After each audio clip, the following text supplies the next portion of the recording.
ਸਤਿ ਸ਼੍ਰੀ ਅਕਾਲ ਜੀ। ਮੈਂ ਹਾਂ ਮਨਪ੍ਰੀਤ ਕੌਰ। ਜਗਬਾਣੀ ਟੀਵੀ ਤੇ ਸਾਰੇ ਦਰਸ਼ਕਾਂ ਦਾ ਬਹੁਤ-ਬਹੁਤ ਸਵਾਗਤ ਹੈ ਤੇ ਇਸ ਵੇਲੇ ਮੇਰੇ ਨਾਲ ਮੌਜੂਦ ਨੇ ਸ਼੍ਰੋਮਣੀ ਅਕਾਲੀ ਦਲ ਦੇ ਸੀਨੀਅਰ ਲੀਡਰ ਗੁਰਪ੍ਰਤਾਪ ਸਿੰਘ ਵਡਾਲਾ। ਤੁਹਾਡਾ ਵੀ ਬਹੁਤ-ਬਹੁਤ ਸਵਾਗਤ ਹੈ ਜਗਬਾਣੀ ਟੀਵੀ ਤੇ ਜੀ। ਸਭ ਤੋਂ ਪਹਿਲਾਂ ਤਾਂ ਜੀ ਸਤਿ ਸ਼੍ਰੀ ਅਕਾਲ ਜੀ Manpreet ji, thank you very much.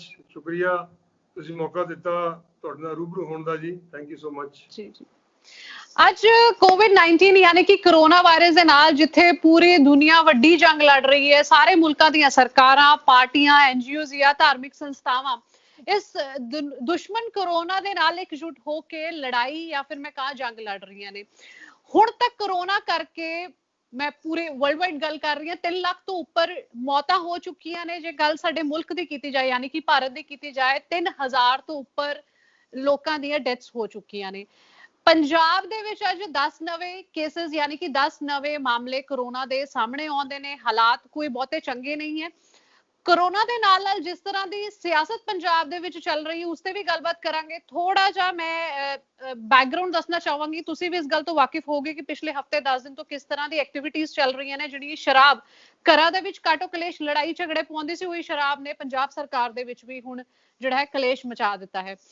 Exercise policy ਨੂੰ ਲੈ ਕੇ ਸਰਕਾਰ ਦੇ ਵਿੱਚ ਕਲੇਸ਼ ਨਜ਼ਰ ਆਉਂਦਾ ਹੈ। ਮੁੱਖ ਸਕੱਤਰ ਕਰਨ ਅਵਤਾਰ ਸਿੰਘ ਅਤੇ ਕੈਬਨਿਟ ਮੰਤਰੀਆਂ ਦਾ ਆਪਸ ਦੇ ਵਿੱਚ ਭਿੜਨਾ, ਤਲਖੀ ਵਾਲਾ ਰਿਸ਼ਤਾ ਸਾਹਮਣੇ ਆਉਂਦਾ ਹੈ। ਅਫਸਰਸ਼ਾਹੀ ਵਰਸਸ ਮੰਤਰੀ, ਚੰਨੀ ਤੇ ਬਾਜਵਾ ਦੀ ਲੜਾਈ ਸਾਹਮਣੇ ਆਉਂਦੀ ਹੈ ਯਾਨੀ ਕਿ ਮੰਤਰੀ ਵਰਸਸ ਮੰਤਰੀ। ਟਵੀਟ ਤੋਂ ਬਾਅਦ ਜਿਹੜਾ ਬਵਾਲ ਹੁੰਦਾ, ਉਸ ਤੋਂ ਬਾਅਦ 2 ਨੰਬਰ ਦੀ ਸ਼ਰਾਬ ਦੀਆਂ ਫੈਕਟਰੀਆਂ ਦਾ ਫੜੇ ਜਾਣਾ ਇੱਕ ਤੋਂ ਬਾਅਦ ਇੱਕ ਦਾ। ਫਿਰ ਰੈਵਨਿਊ ਲਾਸ ਨੂੰ ਲੈ ਕੇ ਜਿਹੜੀ ਟਵੀਟ ਵਾਲੀ ਗੱਲ ਸਾਹਮਣੇ ਆਉਂਦੀ ਹੈ, ਬੜਾ ਬਵਾਲ ਉਹ ਟਵੀਟ ਮਚਾਉਂਦਾ ਹੈ ਕਿ ਮਾਲੀ ਨੁਕਸਾਨ ਜਿਹੜਾ ਪੰਜਾਬ ਨੂੰ ਹੋਇਆ। ਉਸ ਤੋਂ ਬਾਅਦ ਪ੍ਰਗਟ ਸਿੰਘ ਦਾ ਕੈਪਟਨ ਸਰਕਾਰ ਤੇ ਆਪਣੀ ਹੀ ਸਰਕਾਰ ਤੇ ਯਾਨੀ ਕਿ ਸਵਾਲ ਚੁੱਕਣਾ ਤੇ ਫਿਰ ਪ੍ਰਤਾਪ ਬਾਜਵਾ ਨੇ ਫਿਰ ਕੈਪਟਨ ਸਾਹਿਬ ਨੂੰ ਇੱਕ ਵਾਰ ਫੇਰ ਘੇਰਦੇ ਨੇ। ਇਹ ਸਾਰੇ ਇਸ਼ੂਜ਼ ਮੈਂ ਜਿਹੜੇ ਪਿਛਲੇ ਤੁਹਾਨੂੰ ਦੱਸ ਰਹੀ ਕਿ ਹਫਤਾ 10 ਦਿਨ ਤੋਂ ਇਹ ਸਾਰੀਆਂ ਗੱਲਾਂ ਸਾਹਮਣੇ ਇੱਕ ਤੋਂ ਬਾਅਦ ਇੱਕ ਆ ਰਹੀਆਂ ਸੀਗੀਆਂ। ਤੇ ਹੁਣ ਸਭ ਤੋਂ ਇੰਪੋਰਟੈਂਟ ਗੱਲ ਜਿਹਦਾ ਜ਼ਿਕਰ ਕਰਾਂਗੇ ਕਿ ਸ਼ਰਾਬ ਫੈਕਟਰੀਆਂ ਅਤੇ ਡਿਸਟਲਰੀਆਂ ਦੇ ਵਿੱਚ ਜਿਹੜੀ ਸ਼ਰਾਬ ਬਣ ਰਹੀ ਹੈ, ਉਸ ਸ਼ਰਾਬ ਦੀ ਨਿਗਰਾਨੀ ਕਰਨ ਦੇ ਲਈ, ਸ਼ਰਾਬ ਦੀ ਨਜਾਇਜ਼ ਸਪਲਾਈ ਅਤੇ ਤਸਕਰੀ ਨੂੰ ਰੋਕਣ ਦੇ ਲਈ ਅਧਿਆਪਕਾਂ ਦੀ ਡਿਊਟੀ ਲਗਾਉਣ ਨੂੰ ਤੁਸੀਂ ਕਿਵੇਂ ਵੇਖਦੇ ਹੋ? ਕਿਉਂਕਿ ਉਹ ਅਧਿਆਪਕ ਜਾਂ ਮੈਂ ਕਹਾਂ ਉਹ ਟੀਚਰਸ ਜਿਹੜੇ ਨੇ, ਟੀਚਰ ਵਰਗ ਨੂੰ ਸਮਾਜ ਦਾ ਨਿਰਮਾਤਾ ਮੰਨਿਆ ਜਾਂਦਾ ਹੈ। ਪਰ ਪੰਜਾਬ ਦੀ ਕਾਂਗਰਸ ਸਰਕਾਰ ਨੇ ਫੈਕਟਰੀਜ਼ ਦੇ ਵਿੱਚ ਬਣ ਰਹੀ ਸ਼ਰਾਬ ਦੀ ਨਜਾਇਜ਼ ਨਿਗਰਾਨੀ ਕਰਨ ਦੇ ਲਈ, ਮੈਂ ਕਹਿ ਸਕਦੀ ਹਾਂ, ਜਾਂ ਤਸਕਰੀ ਨੂੰ ਰੋਕਣ ਦੇ ਲਈ ਟੀਚਰਸ ਨੂੰ ਤੈਨਾਤ ਕਰਕੇ ਆਪਣੀ ਸੋਹਣੀ ਸੋਚ ਦਾ ਸਬੂਤ ਜਿਹੜਾ ਹੈ ਪੇਸ਼ ਕੀਤਾ ਹੈ, ਜਿਸ ਦਾ ਵਿਰੋਧ ਸ਼੍ਰੋਮਣੀ ਅਕਾਲੀ ਦਲ ਤੱਕ ਕਰ ਹੀ ਰਿਹਾ। ਨਾਲ ਹੀ ਨਾਲ ਮੈਂ ਇਹ ਵੀ ਤੁਹਾਡੇ ਤੋਂ ਜਾਣਨਾ ਚਾਹੁੰਦੀ ਹਾਂ ਕਿ ਜਿਵੇਂ ਮੈਂ ਜ਼ਿਕਰ ਕੀਤਾ ਕਿ ਜਿਹੜੇ ਟੀਚਰਸ ਨੇ ਨੈਸ਼ਨਲ ਬਿਲਡਰਸ ਮੰਨੇ ਜਾਂਦੇ ਨੇ ਤੇ ਇਹਨਾਂ ਵੱਲੋਂ ਪ੍ਰਦਰਸ਼ਨ ਵੀ ਕੀਤਾ ਗਿਆ। ਸਭ ਤੋਂ ਪਹਿਲਾਂ ਗੁਰਦਾਸਪੁਰ ਤੋਂ ਇਹ ਖਬਰ ਆਉਂਦੀ ਹੈ ਕਿ ਗੁਰਦਾਸਪੁਰ ਦੇ ਡੀਸੀ ਵੱਲੋਂ ਫਰਮਾਨ ਜਾਰੀ ਕੀਤਾ ਗਿਆ। ਉਸ ਤੋਂ ਬਾਅਦ ਜਦੋਂ ਪ੍ਰਦਰਸ਼ਨ ਕਰਦੇ ਨੇ ਇਹੀ ਗੱਲ ਕਹਿੰਦੇ ਨੇ ਕਿ ਹਰ ਤਰ੍ਹਾਂ ਦੀ ਡਿਊਟੀ ਜਿਹੜੀ ਸਰਕਾਰ ਵੱਲੋਂ ਲਗਾਈ ਗਈ ਇਸ ਕਰੋਨਾ ਵਾਇਰਸ ਦੇ ਦਰਮਿਆਨ ਉਹਨਾਂ ਨੇ ਨਿਭਾਈ ਹੈ। ਲੇਕਿਨ ਉਹ ਫੈਕਟਰੀਆਂ ਦੇ ਵਿੱਚ ਸ਼ਰਾਬ ਦੀਆਂ ਬੋਤਲਾਂ ਹੁਣ ਬਿਲਕੁਲ ਨਹੀਂ ਗਿਣਨਗੇ। ਉਹਨਾਂ ਵੱਲੋਂ ਪ੍ਰਦਰਸ਼ਨ ਕੀਤਾ ਗਿਆ, ਉਹਨਾਂ ਦੇ ਪ੍ਰਦਰਸ਼ਨ ਤੋਂ ਬਾਅਦ ਗੁਰਦਾਸਪੁਰ ਦੇ ਜਾਂ ਮੈਂ ਕਹਾ ਜ਼ਿਲ੍ਹਾ ਡੀਸੀ ਵੱਲੋਂ ਜਿਹੜਾ ਫਰਮਾਨ ਉਹਨਾਂ ਨੇ ਜਾਰੀ ਕੀਤਾ ਸੀ ਉਹ ਵਾਪਸ ਲਿੱਤਾ ਗਿਆ, ਉਹ ਰੱਦ ਕੀਤਾ ਗਿਆ। ਇਸ ਨੂੰ ਤੁਸੀਂ ਕਿਵੇਂ ਵੇਖਦੇ ਹੋ? ਸਭ ਤੋਂ ਪਹਿਲਾਂ ਤੁਸੀਂ ਇਹ ਦੱਸੋ। ਤੁਸੀਂ ਬਹੁਤ ਲੰਬਾ ਸਵਾਲ ਪੁੱਛਿਆ ਮਨਪ੍ਰੀਤ ਜੀ, ਬੜਾ ਇੰਪੋਰਟੈਂਟ ਮੈਟਰ ਆ ਪੰਜਾਬ ਵਾਸਤੇ। ਤੇ ਜੋ ਪੰਜਾਬ ਵਿੱਚ ਹੋ ਰਿਹਾ, ਜਿਸ ਤਰ੍ਹਾਂ ਦੀ ਸਿਚੁਏਸ਼ਨ ਡਿਵੈਲਪ ਹੋ ਰਹੀ ਆ, ਸਾਰਾ ਦੇਸ਼ ਪੰਜਾਬ ਵੱਲ ਦੇਖ ਰਿਹਾ। ਜਿੱਥੇ ਜਿੱਥੇ ਪੰਜਾਬੀ ਬੈਠੇ ਨੇ ਆਲ ਓਵਰ ਦਾ ਵਰਲਡ, ਉਹ ਵੀ ਨਜ਼ਰ ਰੱਖ ਰਹੇ ਨੇ ਪੰਜਾਬ ਉੱਪਰ। ਤੇ ਪਹਿਲਾਂ ਤਾਂ ਆਪਾਂ ਸ਼ੁਰੂ ਕਰੀਏ, the first chapter that you said was ਵੀ ਐਕਸਾਈਜ਼ ਪਾਲਿਸੀ। ਜਿਹੜੀ ਐਕਸਾਈਜ਼ ਪਾਲਿਸੀ ਨੂੰ ਲੈ ਕੇ ਚੀਫ ਸੈਕਟਰੀ ਦਾ ਤੇ ਮਿਨਿਸਟਰ ਦਾ ਜਿਹੜਾ ਝਗੜਾ ਹੋਇਆ, ਜਿਹਨਾਂ ਦਾ ਕੰਫਲਿਕਟ ਹੋਇਆ, ਦੇਖੋ ਉਸ ਸਮੇਂ ਪੰਜਾਬ ਦੀ ਸਥਿਤੀ ਬਹੁਤ ਹਾਸੋਹੀਣੀ ਹੋਈ ਆ। ਜੇ ਆਪਾਂ ਕਹੀਏ ਵੀ ਇਹ ਮੇਰਾ ਖਿਆਲ ਫਸਟ ਟਾਈਮ ਹੋਣਾ ਇਨ ਹਿਸਟਰੀ ਆਫ ਮਾਡਰਨ ਇੰਡੀਆ ਜਾਂ ਇੰਡੀਪੈਂਡੈਂਸ ਤੋਂ ਬਾਅਦ ਕਿਸੇ ਵੀ ਕੈਬਨਿਟ ਮੀਟਿੰਗ ਵਿੱਚ ਜਿਹੜੇ ਕੈਬਨਿਟ ਮਿਨਿਸਟਰ ਆ ਉਹ ਬਾਇਕਾਟ ਕਰ ਗਏ ਮੀਟਿੰਗ ਦਾ ਅਗੇਂਸਟ ਦਾ ਚੀਫ ਸੈਕਟਰੀ। ਮਤਲਬ ਐਡੀ ਵੱਡੀ ਦੇਖੋ ਬੇਭਰੋਸਗੀ, ਐਡਾ ਵੱਡਾ ਨੋ ਕੌਨਫੀਡੈਂਸ ਮਿਨਿਸਟਰਸ ਨੇ ਚੀਫ ਸੈਕਟਰੀ ਤੇ ਜਾਂ ਬਿਊਰੋਕ੍ਰੇਸੀ ਤੇ ਉਹਨਾਂ ਨੇ ਜ਼ਾਹਰ ਕੀਤਾ, ਇਹ ਕਦੀ ਦੇਖਣ ਨੂੰ ਨਹੀਂ ਮਿਲਿਆ। ਇਹਦਾ ਵਾਟ ਇਜ਼ ਦਾ ਆਪਣੇ ਫਾਲ ਆਊਟ? ਇਹਦਾ ਆਊਟਕਮ ਇਹ ਆ ਕਿ ਪੰਜਾਬ ਦੀ ਜਿਹੜੀ ਸਰਕਾਰ ਇੱਕ ਮਜ਼ਾਕ ਬਣ ਕੇ ਰਹਿ ਗਈ ਪੰਜਾਬੀਆਂ ਦੇ ਸਾਹਮਣੇ। ਤੇ ਨੁਕਸਾਨ ਕਿਹਦਾ? ਨੁਕਸਾਨ ਪੰਜਾਬ ਦਾ। ਫਿਰ ਜਿਹੜੀ ਐਕਸਾਈਜ਼ ਪਾਲਿਸੀ ਆ, ਠੀਕ ਹੈ, excise policy ups and down ਆਉਂਦੇ ਆ, ਕਦੀ ਰੈਵਨਿਊ ਵੱਧ ਗਿਆ, ਕਦੀ ਘਟ ਗਿਆ, ਪਰ ਕਿਸੇ ਨਾ ਕਿਸੇ ਨੂੰ ਜਵਾਬ ਦੇ ਤਾਂ ਹੋਣਾ ਪੈਂਦਾ ਜਾਂ ਉਹ ਆਪਾਂ ਨੂੰ ਬਣਾਉਣਾ ਪੈਂਦਾ ਆ। ਜੇ ਮਹਿਕਮਾ ਕੈਪਟਨ ਅਮਰਿੰਦਰ ਸਿੰਘ ਜੀ ਕੋ ਸੀਗਾ, ਚੀਫ ਮਿਨਿਸਟਰ ਸਾਹਿਬ ਕੋ, ਤੇ ਇਹਨਾਂ ਨੂੰ ਜਿਹੜੇ ਆਪਣੇ ਟਾਰਗੇਟਸ ਨਹੀਂ ਮੀਟ ਹੋਏ ਐਕਸਾਈਜ਼ ਦੇ, ਦੇਖੋ ਇਹ ਤਾਂ ਬੜਾ ਆਪਣੇ ਹਾਈਲੀ ਆਪਣੇ ਲਿਕਰ ਕੰਜ਼ੰਪਸ਼ਨ ਸਟੇਟ ਹੈ ਪੰਜਾਬ, ਆਪਾਂ ਜਾਣਦੇ ਹੀ ਆ, ਆਪਣਾ ਕਲਚਰ ਹੈ, ਆਪਣੀ ਹਿਸਟਰੀ ਆ, ਬੈਕਗਰਾਉਂਡ ਆ ਆਪਣੇ, ਤੇ ਲੇਕਿਨ ਉਹਦੇ ਬਾਵਜੂਦ ਵੀ ਜਿਹੜੇ ਲਿਕਰ ਦੇ ਟਾਰਗੇਟ ਐਕਸਾਈਜ਼ ਰੈਵਨਿਊ ਆਪਣਾ ਘਟ ਰਿਹਾ, ਈਅਰਲੀ ਘਟ ਰਿਹਾ। ਬਜਟ ਐਸਟੀਮੇਟਸ ਤੋਂ ਜਿਹੜੇ ਐਕਚੁਅਲ ਐਸਟੀਮੇਟਸ ਆ ਉਹਨਾਂ ਦਾ ਬਹੁਤ ਫਰਕ ਆ। So who is responsible, either the minister, who is the chief minister or the bureaucracy. ਉਹਨੂੰ ਲੈ ਕੇ ਫਿਰ ਜਿਹੜੇ ਇਹਨਾਂ ਦੇ MLAs ਆ, ਆਪਣੇ MPs ਆ, ਲਾਈਕ ਸਰਦਾਰ ਪ੍ਰਤਾਪ ਸਿੰਘ ਬਾਜਵਾ ਔਰ ਵੇਰੀਅਸ MLAs, ਉਹਨਾਂ ਸਾਰਿਆਂ ਨੇ ਕਿਹਾ ਵੀ ਇਨਕੁਆਇਰੀ ਹੋਣੀ ਚਾਹੀਦੀ ਆ ਕਿ ਕਿਉਂ ਏਡਾ ਵੱਡਾ ਲਾਸ ਕਿਉਂ ਹੋਇਆ। ਦੇਖੋ ਇਹਨਾਂ ਦੇ ਜਿਹੜੇ ਆਪਣੀ ਪਾਰਟੀ ਦੇ ਲੀਡਰ ਆਪ ਹੀ ਸਰਕਾਰ ਨੂੰ ਕਟਹਿਰੇ 'ਚ ਖੜਾ ਕਰ ਰਹੇ ਆ, तो की सरकार की दिखा रही है पंजाब में। उस तो बाद जे हम करिए नजायज शराब की गल, डिस्टिलरीज फड़ियां गई, नजायज शराब की गल मनप्रीत जी असैंबली में बहुत बारी अकाली दल ने आखी है। उन्होंने कहा भी चलो ड्रग इज अपने डिफरेंट एस्पैक्ट, जोड़ा कि अपने एक तरह का इंटॉक्सीकेंट आ, चाहे कोई तरह किसी तरह का ड्रग आ, लेकिन जी लिकर आ वो भी 2 नंबर च बहुत ज़्यादा विक रही आ, ਤੇ ਉਹਦੇ ਵਿੱਚ ਪੋਲੀਟੀਸ਼ੀਅਨਸ ਦਾ ਬਹੁਤ ਵੱਡਾ ਰੋਲ ਹੈ।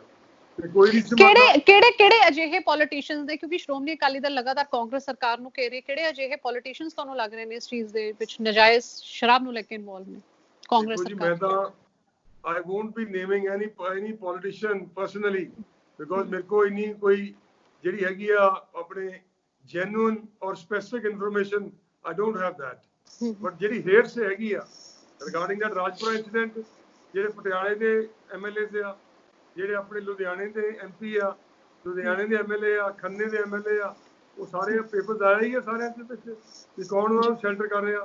ਤੇ ਜੇ ਮੈਨੂੰ ਪੁੱਛੋ ਤੇ ਜਿੰਨੀ ਵੀ 2 ਨੰਬਰ ਦੀ ਬੂਟ ਲੈਕਿੰਗ ਹੋ ਰਹੀ ਪੰਜਾਬ 'ਚ, ਇਲਿਸਿਟ ਲਿਕਰ ਜਾਂ ਜਿਹੜੀ ਆਪਣੇ ਬਲੈਕ ਮਾਰਕੀਟ ਲਿਕਰ ਵਿਕ ਰਹੀ ਆ, ਉਹਦੇ ਪਿੱਛੇ ਮੈਜੋਰਿਟੀ ਪੋਲੀਟੀਸ਼ੀਅਨਸ ਦਾ ਰੋਲ ਆ ਜਾਂ ਉਹਨਾਂ ਦੀ ਮਿਲੀ ਭੁਗਤ ਆ, ਉਹਨਾਂ ਦੀ ਸ਼ਮੂਲੀਅਤ ਆ, ਔਰ they are one of the stakeholders। ਅਗਰ ਉਹ ਸਟੇਕ ਹੋਲਡਰ ਨਾ ਹੁੰਦੇ ਤੇ ਕੈਪਟਨ ਅਮਰਿੰਦਰ ਸਿੰਘ ਜੀ ਨੇ ਅੱਜ ਕਿਹਾ ਕਿ ਤੁਸੀਂ ਬੂਟ ਲੈਕਿੰਗ ਬੰਦ ਕਰੋ, 2 ਨੰਬਰ ਦੀ ਸ਼ਰਾਬ ਨਹੀਂ ਮੈਂ ਆਪਣੇ ਵਿਕਣ ਦੇਣੀ, ਤੇ 3 ਸਾਲ ਹੋ ਗਏ ਸਰਕਾਰ ਬਣੀ ਨੂੰ, ਪਹਿਲਾਂ ਕਿਉਂ ਨਹੀਂ ਇਹਨਾਂ ਨੂੰ ਪਤਾ ਲੱਗਾ ਕਿ ਐਕਸਾਈਜ਼ ਰੈਵਨਿਊ ਡਿਪ ਕਰ ਰਹੀ ਆ, ਵਧਣੀ ਚਾਹੀਦੀ ਹੈ ਪੰਜਾਬ 'ਚ, ਤੇ ਠੇਕੇ ਵੀ ਵਧਾ ਰਹੇ ਆਪਾਂ, ਤੇ ਆਪਾਂ ਉਹਦੇ ਨਾਲ ਕਿਉਂ ਨਹੀਂ ਠੇਕਿਆਂ ਤੋਂ ऑफे क्यों नहीं हो रही ਜਿਹੜੀ ਆ ਆਪਣੇ। ਅੱਛਾ, coming back to my first question, ਉੱਥੇ ਮੈਂ ਵਾਪਸ ਆ ਰਹੀ ਹਾਂ, ਜਿਹੜਾ ਮੈਂ ਤੁਹਾਨੂੰ ਸਵਾਲ ਪੁੱਛਿਆ ਸੀ ਕਿ ਅੱਜ ਅਧਿਆਪਕ ਵਰਗ ਜਿਹੜਾ ਹੈ ਪਰੇਸ਼ਾਨ ਹੈ, ਉਹ ਕਿਤੇ ਨਾ ਕਿਤੇ ਸਰਕਾਰ ਤੋਂ ਪਹਿਲਾਂ ਵੀ ਨਾਰਾਜ਼ ਸੀ, ਅੱਜ ਹੋਰ ਪ੍ਰਦਰਸ਼ਨ ਕਰ ਰਹੇ ਆ, ਨਾਰਾਜ਼ ਹੈ, ਖਫਾ ਹੈ, ਰੋਸ 'ਚ ਹੈ ਕਿ ਉਹਨਾਂ ਦੀ ਜਿਹੜੀ ਡਿਊਟੀ ਲਗਾਈ ਗਈ ਹੈ ਸਪੈਸ਼ਲੀ ਇਸ ਸ਼ਰਾਬ ਦੀਆਂ ਫੈਕਟਰੀ ਨੂੰ ਲੈ ਕੇ, ਇਹਨੂੰ ਕਿਵੇਂ ਵੇਖਦੇ ਹੋ ਤੁਸੀਂ? ਦੇਖੋ ਜੀ, ਇਟ ਇਜ਼ ਵੈਰੀ ਸ਼ੇਮਫੁਲ ਬਹੁਤ। ਦੇਖੋ ਜਦੋਂ ਪਤਾ ਲੱਗਦਾ ਨਾ, ਇਹ ਨਹੀਂ ਜਿਹੜਾ ਰਾਈਟ ਮਾਈਂਡਡ ਪੰਜਾਬੀ ਹੈ, ਨਹੀਂ ਲੇਮੈਨ ਪੰਜਾਬੀ, ਜੇ ਆਪਾਂ ਨੂੰ ਕਹੋ ਪੁੱਛੀਏ ਦੱਸੀਏ ਵੀ ਆ ਸਰਕਾਰ ਨੇ ਫੈਸਲਾ ਲਿਆ, ਪਹਿਲਾਂ ਤਾਂ ਕਹੂਗਾ ਵੀ ਸ਼ਰਮ ਹੋਣੀ ਚਾਹੀਦੀ ਸਰਕਾਰ ਨੂੰ। ਦੇਖੋ ਆਪਣੇ ਆਈ won't miss my words, but ਇੰਨੇ ਡਿਪਾਰਟਮੈਂਟਸ ਹੈ ਗਵਰਨਮੈਂਟ ਕੋ, ਇੰਨੇ ਹੋਰ ਆਪਣੇ EMPLOYEES ਆ, ਕਿੰਨੇ ਲੱਖ EMPLOYEE ਆ ਸਰਕਾਰ ਕੋ, ਤੇ ਜਿਹੜਾ ਇਹ ਕੋਰੋਨਾ ਵਾਇਰਸ ਵੇਲੇ ਘਰ ਬੈਠਾ ਸੀਗਾ, ਠੀਕ ਆਖਦੇ ਨੇ ਟੀਚਰਸ, ਹਰ ਜਿਹੜੀ ਡਿਊਟੀ ਆ ਟੀਚਰਾਂ ਦੀ ਕੋ ਲੱਗਦੀ ਆ, ਪਟਵਾਰੀ ਬੈਠੇ ਆ, ਪੰਚਾਇਤੀ ਰਾਜ ਡਿਪਾਰਟਮੈਂਟ, ਇਹ ਸਾਰੇ ਜਿੰਨੇ ਸੈਕਟਰੀ ਆ ਕੋਈ ਕੰਮ ਨਹੀਂ ਕਰਦੇ, ਪਿੰਡਾਂ 'ਚ ਕੋਈ ਕੰਮ ਹੀ ਨਹੀਂ ਹੋਇਆ। 3 ਮਹੀਨੇ ਇਹਨਾਂ ਦੀ ਡਿਊਟੀ ਆਪਣੇ ਲਾਈ ਜਾ ਸਕਦੀ ਸੀ। ਕਿੰਨੀਆਂ ਕਿ ਡਿਸਟਿਲਰੀਜ਼ ਆ ਪੰਜਾਬ ਵਿੱਚ, you can count them on your fingers, ਕਿੰਨੀਆਂ ਹੋਣਗੀਆਂ? ਇਹ ਤਾਂ ਹੈ ਨਹੀਂ ਵੀ ਹਜ਼ਾਰਾਂ ਡਿਸਟਿਲਰੀਆਂ ਆ ਜਿਹਨਾਂ ਕੋਲ ਵਰਕਫੋਰਸ ਘੱਟ ਆ। ਕਿ ਪੰਜਾਬ ਦੇ ਹੁਣ ਅੱਜ ਇਹ ਹਾਲਾਤ ਹੋ ਗਏ ਕਿ ਪੰਜਾਬ ਸਕੂਲ ਦੇ ਜਾਂ ਮੈਂ ਕਹਾਂ ਸਰਕਾਰੀ, ਪੰਜਾਬ ਦੇ ਸਰਕਾਰੀ ਟੀਚਰ ਹੁਣ ਬੋਤਲਾਂ ਨੂੰ ਗਣਿਆ ਕਰਨਗੇ, ਅੱਜ ਇਹ ਪੰਜਾਬ ਦੇ ਇਹ ਹਾਲਾਤ ਹੋ ਗਏ ਨੇ। ਕਿਤੇ ਨਾ ਕਿਤੇ ਜਿਹੜੀ ਸੋਚ ਪੰਜਾਬ ਸਰਕਾਰ ਦੀ ਜਗ ਜ਼ਾਹਿਰ ਹੁੰਦੀ ਹੈ ਇਸ ਤੋਂ ਬਾਅਦ। ਇੱਕ ਤਾਂ ਜੀ ਮਨਪ੍ਰੀਤ ਜੀ, ਜਦੋਂ ਇਹਨਾਂ ਨੇ ਪਹਿਲਾਂ ਕਿਹਾ ਕਿ ਅਸੀਂ we are going to deliver liquor ਆਪਣੇ at the door step, home delivery of liquor, ਉਹਨੇ ਬੜੀ ਕ੍ਰਿਟਿਸਿਜ਼ਮ ਡਰਾਪ ਕੀਤੀ ਆ। ਇਹਨਾਂ ਦੇ ਜਿਹੜੇ ਮਿਨਿਸਟਰਸ ਇਹਨਾਂ ਦੀ ਵਾਈਫ ਨੇ ਆਖਿਆ ਕਿ ਤੁਸੀਂ ਆ ਕੇ ਕਿਹੜਾ ਕੰਮ ਕਰਨ ਜਾ ਰਹੇ ਹੋ, ਜੇ ਤੁਸੀਂ ਲਿਕਰ, ਤੁਸੀਂ 1 ਨੰਬਰ ਦੀ ਲਿਕਰ ਤਾਂ ਵੇਚ ਨਹੀਂ ਸਕਦੇ, ਤੇ ਤੁਸੀਂ ਘਰਾਂ 'ਚ ਲਿਕਰ ਸ਼ਰਾਬ ਪਹੁੰਚਾਉਣ ਜਾ ਰਹੇ ਆ। ਆਲਰੇਡੀ ਡੋਮੈਸਟਿਕ ਵਾਇਲੈਂਸ ਦੇ ਕੇਸਿਸ ਕਿੰਨੇ ਵਧੇ ਆਲ ਓਵਰ ਇੰਡੀਆ, ਜਿੰਨੇ ਡਿਊਰਿੰਗ ਦਿਸ ਲਾਕਡਾਊਨ। ਫਿਰ ਇਹ ਦੇਖੋ ਫੈਸਲਾ ਕੌਣ ਲੈ ਰਿਹਾ? Why is the chief minister taking such decisions arbitrarily? ਕੋਈ ਉਹਦੇ ਪਿੱਛੇ ਸੋਚਦੇ ਨੇਗੇ, ਕੋਈ ਮਤਲਬ ਉਹਦਾ ਫੋਲੋ ਅਪ ਨਹੀਂ ਦੇਖਦੇ, ਉਹਦਾ what is the reaction, repercussion ਕੀ ਹੋਊਗਾ? ਡਿਸਟਿਲਰੀਆਂ ਹੋਣਗੀਆਂ, ਲੇਕਿਨ ਡਿਸਟਿਲਰੀਆਂ ਪਹਿਲੇ ਤਾਂ ਐਕਸਾਈਜ਼ ਦੇ ਬੰਦੇ ਕੰਮ ਕਰਨ, ਜਿਹੜੇ ਐਕਸਾਈਜ਼ ਡਿਪਾਰਟਮੈਂਟ ਦੇ ਹੈਗੇ, ਇਹਨਾਂ ਦੇ ਇੰਨਾ ਸਟਾਫ ਭਰਤੀ ਕੀਤਾ ਆ। ਜੇ ਇਹਨਾਂ ਨੂੰ ਹੋਰ ਸਟਾਫ ਦੀ ਲੋੜ ਆ ਤੇ ਡਿਪਾਰਟਮੈਂਟ ਹੋ ਰਿਹਾ, ਲਾਈਕ ਯੂ ਸੈਡ ਵੈਰੀ ਰਾਈਟਲੀ, ਇਹ ਤਾਂ ਦੇ ਆਰ ਨੇਸ਼ਨ ਬਿਲਡਰਸ, ਇਹ ਤਾਂ ਸੁਸਾਇਟੀ ਦੇ ਆਪਣੇ ਹੈਗੇ ਆ ਲੀਡਿੰਗ ਆਪਣੇ ਫਿਗਰਸ ਆ, ਆਪਣੇ ਇੰਟੈਲੈਕਚੁਅਲਸ ਨੇ। ਤੇ ਜੇ ਆਪਾਂ ਇਹਨਾਂ ਬੁੱਧੀ ਜਿਹੜੇ ਜੀਵੀ ਆ, ਇਹਨਾਂ ਨੂੰ ਆਪਾਂ ਇਸ ਕੰਮ ਲਾਵਾਂਗੇ ਤੇ ਕੀ ਇਹ ਆਪਣੇ ਬੱਚਿਆਂ ਨੂੰ ਕੀ ਪੜ੍ਹਾਉਂਗੇ? So it is very shameful. Punjab ਨੇ ਫਿਰ ਆਪਣਾ ਮਜ਼ਾਕ ਉਡਾ ਲਿਆ। ਪੰਜਾਬ ਸਰਕਾਰ ਨੇ ਅਗੇਨ ਦੇ ਆਰ ਆਪਣੇ ਐਟ ਅ ਡਰਾਬੈਕ। ਇਹਨਾਂ ਨੂੰ ਫੈਸਲਾ ਵਾਪਸ ਲੈਣਾ ਪੈਣਾ। ਇਹ ਫੈਸਲਾ ਪੰਜਾਬ ਨੇ ਟੀਚਰਾਂ ਨੇ ਜਾਂ ਪੰਜਾਬੀਆਂ ਨੇ ਨਹੀਂ ਇਹਨੂੰ ਇਸ ਫੈਸਲੇ ਨੂੰ ਮੰਨਣਾ। ਅੱਛਾ, ਪੱਤਰਕਾਰ ਸੰਪ੍ਰੀਤ ਮੰਗੜ ਦੇ ਕਤਲ ਦੇ ਮਾਮਲੇ ਦੇ ਵਿੱਚ ਨਵਾਂ ਮੋੜ ਆਉਂਦਾ, ਉਹਨਾਂ ਦੀ ਜਿਹੜੀ ਪੋਸਟਮਾਰਟਮ ਰਿਪੋਰਟ ਸਾਹਮਣੇ ਆ ਜਾਂਦੀ ਹੈ ਤੇ ਪੁਲਿਸ ਨੇ ਧਾਰਾ 302 ਵੀ ਦਰਜ ਕੀਤੀ ਹੈ। ਤੁਸੀਂ ਇਸ ਨੂੰ ਕਿਵੇਂ ਵੇਖਦੇ ਹੋ? ਕਿਉਂਕਿ ਕਿਤੇ ਨਾ ਕਿਤੇ ਨਜਾਇਜ਼ ਮਾਈਨਿੰਗ ਦਾ ਇਹਦੇ ਪਿੱਛੇ ਹੱਥ ਨਜ਼ਰ ਆ ਰਿਹਾ ਹੈ। ਦੇਖੋ ਜੀ, ਮੈਂ ਤਾਂ ਤੁਹਾਨੂੰ ਅੱਗੇ ਵੀ ਕਿਹਾ ਸੀਗਾ ਵੀ ਜਿਹੜੀ ਹੈ ਨਾ ਇਲੀਗਲ ਜਿਹੜੀ ਹੈ ਨਾ ਕਮਰਸ਼ੀਅਲ ਐਕਟੀਵਿਟੀ ਪੰਜਾਬ ਵਿੱਚ ਜਿਹੜੀ ਹੋ ਰਹੀ ਹੈ, ਪਤਾ ਨਹੀਂ ਕਿਉਂ ਪੋਲੀਟੀਸ਼ੀਅਨ ਇੰਨਾ ਗ੍ਰੀਡੀ ਹੋ ਗਿਆ। ਮਨਪ੍ਰੀਤ ਜੀ, ਚਲੋ ਅਸੀਂ ਵੀ ਮਤਲਬ ਉਸ ਕਲਾਸ 'ਚ ਆਉਂਦੇ ਆ ਜਿਹੜੀ ਪੋਲੀਟੀਕਲ ਜਮਾਤ ਆ, ਲੇਕਿਨ ਇੰਨਾ ਲਾਲਚੀ ਹੋ ਗਿਆ ਪੋਲੀਟੀਸ਼ੀਅਨ। ਚਲੋ ਆਈ ਵੋਂਟ ਨੇਮ ਐਨੀ ਪਾਰਟੀ ਔਰ ਐਨੀ ਪਰਟੀਕੂਲਰ ਲੀਡਰ, ਬਟ ਜਿਹੜੀ ਸਰਕਾਰ ਆ ਉਹ ਜਵਾਬਦੇਹ ਆ ਵੀ ਹਰ ਕੰਮ ਵਿੱਚ ਪੋਲੀਟੀਸ਼ੀਅਨ ਆਪਣਾ ਜਿਹੜਾ ਹਿੱਸਾ ਚਾਹੁੰਦਾ ਆ। ਚਾਹੇ ਕੋਈ ਮਾਈਨਿੰਗ ਹੋਵੇ, ਆਪਣੇ ਲਿਕਰ ਟ੍ਰੇਡ ਹੋਵੇ, ਜਾਂ ਆਪਣਾ ਕੋਈ ਲੈਂਡ ਦੀ ਗੱਲ ਕਰ ਲਓ, ਐਨੀਥਿੰਗ ਦੇ ਆਲ ਵਾਂਟ ਆਪਣੇ ਸ਼ੇਅਰ ਆਫ ਇਟ। ਪਰ ਦੇਖੋ ਇਹਦੇ ਨਾਲ ਸਟੇਟ ਦਾ ਬਹੁਤ ਵੱਡਾ ਨੁਕਸਾਨ ਹੋ ਰਿਹਾ। ਜਿਨ੍ਹਾਂ ਦੇ ਪੋਲੀਟੀਸ਼ੀਅਨ ਲਾਈਨ ਡਰਾ ਨਹੀਂ ਕਰਦੇ, ਸਟੇਟ ਆਪਣਾ ਕੰਮ ਕਰੇ, ਪੋਲੀਟੀਸ਼ੀਅਨ ਆਪਣਾ ਕੰਮ ਕਰਨ। ਠੀਕ ਹੈ, ਪ੍ਰਾਈਵੇਟ ਸੈਕਟਰ ਨੇ ਕੰਮ ਕਰਨਾ ਆ, ਲੇਕਿਨ ਅਸੀਂ ਇਹਨਾਂ ਨੂੰ ਪੁੱਛਿਆ ਅਸੈਂਬਲੀ ਵਿੱਚ ਕਿ ਜਿਹੜੇ ਸੁਖ ਸਰਕਾਰੀਆ ਜੀ ਮਿਨਿਸਟਰ ਨੇ, ਅਸੀਂ ਸਰਕਾਰੀਆ ਸਾਹਿਬ ਤੁਸੀਂ ਕਹਿੰਦੇ 300 ਕਰੋੜ ਆਉਣਾ ਆ revenue to the Punjab government in 1 year. ਤੁਸੀਂ ਇਹ ਦੱਸੋ ਜਿਹੜਾ ਗ੍ਰੇ ਏਰੀਆ, ਗ੍ਰੇ ਮਾਰਕੀਟ ਆ, ਕਿੰਨੇ ਹਜ਼ਾਰ ਕਰੋੜ ਉਹ ਕਿੱਥੇ ਪੈਸਾ ਜਾ ਰਿਹਾ ਦੱਸੋ? ਇਹ ਤਾਂ 300 ਕਰੋੜ ਦਾ ਕੁਝ ਵੀ ਨਹੀਂਗਾ, ਇਹ ਤਾਂ ਮੂੰਗਫਲੀ ਦੇ ਬਰਾਬਰ ਆ। ਜਿਹੜਾ ਕਿੰਨੇ ਹਜ਼ਾਰ ਕਰੋੜ ਜਿਹੜਾ ਕੋਈ ਆਪਾਂ ਅਕਾਊਂਟ ਨਹੀਂ ਕਰ ਸਕਦੇ। ਇਟ ਇਜ਼ ਅਨਅਕਾਊਂਟਡ ਫॉर ਵੈਲਥ, ਜਿਹੜੀ ਇਲੀਗਲੀ ਇਲੈਜੀਟਿਮੇਟਲੀ ਜਿਹੜੀ ਆਪਣੇ mining mafia, contractors, police and politician ਦੀ ਉਹਨਾਂ ਦੀ ਪਾਕਟਸ ਵਿੱਚ ਜਾ ਰਿਹਾ, ਉਹਦਾ ਸ਼ਿਕਾਰ ਵਿਚਾਰੇ ਪੱਤਰਕਾਰ ਜਾਂ ਜਿਹੜੇ ਸੁਸਾਇਟੀ ਦੇ ਓਨੈਸਟ ਲੋਕ ਨੇ, ਜਿਹੜੇ ਸਿੰਸੀਅਰਲੀ ਆਪਣੇ ਇਸ ਗੱਲ ਨੂੰ ਐਕਸਪੋਜ਼ ਕਰਨਾ ਚਾਹੁੰਦੇ ਆ ਜਾਂ ਇਹਦਾ ਵਿਰੋਧ ਕਰ ਰਹੇ ਨੇ, because they have the interest of the state in the hearts. ਤੁਸੀਂ ਇੱਕ ਲਾਈਨ ਦੇ ਵਿੱਚ ਕੈਪਟਨ ਸਾਹਿਬ ਵੱਲੋਂ ਰੱਖੇ ਗਏ ਲੰਚ ਨੂੰ, ਜਿਹੜੇ ਵਿਧਾਇਕਾਂ ਦੇ ਨਾਲ ਉਹਨਾਂ ਵੱਲੋਂ ਲੰਚ ਕੀਤਾ ਗਿਆ, ਉਹਨੂੰ ਤੁਸੀਂ ਇੱਕ ਲਾਈਨ ਦੇ ਵਿੱਚ ਕਿਵੇਂ ਦੇਖਦੇ ਹੋ? ਇਹ ਤਾਂ ਜੀ ਇਟ ਇਜ਼ ਆਪਾਂ ਕਹਿ ਸਕਦੇ ਹਾਂ ਕਿ captain Sahib the last ditch effort to keep his house in order. It is a very lame duck approach to keep his house in order. ਵੀ ਉਹ ਤਾਂ ਸਾਰਾ ਕੁਝ ਖਿਲ ਰਿਹਾ ਹੀ ਆ।